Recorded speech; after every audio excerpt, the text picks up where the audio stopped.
U.S. President Donald Trump is pulling the plug on pandemic relief negotiations until after the election. For more on his termination of these talks, let's go to Business in Vancouver's Tyler Orton. Good morning, Tyler. So what is the president saying, and how is this move affecting the markets?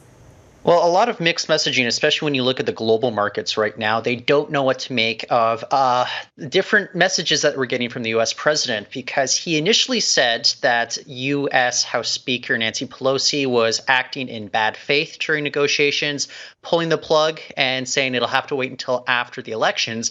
Then a few hours later, he tweeted out and he urged Congress to move forward with plans to offer relief for airlines and small businesses. But those aren't part of the same $1.6 trillion U.S.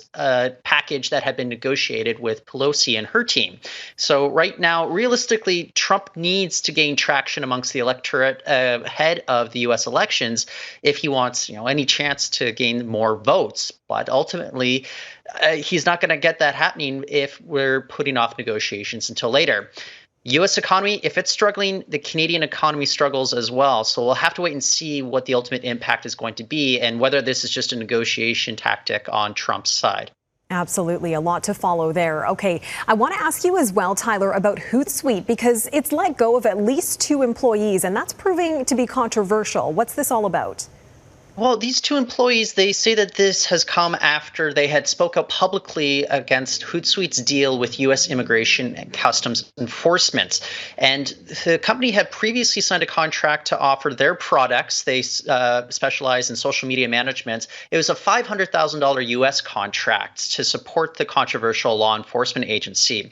Eventually, Hootsuite CEO Tom Kaiser announced that the deal had created a divided company and they would not be proceeding with ICE. But this had come after the company, after the employees had publicly admonished the company for doing so. Hootsuite, they won't confirm if any of the dismissals occurred because the employees had spoken out. They were citing privacy concerns. Either way, as far as a PR perspective goes, it's been a bit of a disaster for Hootsuite over the last 2 weeks. Yeah, interesting developments there. All right, Business in Vancouver's Tyler Orton breaking it all down for us. Tyler, thank you so much. Thank you, Niti. And coming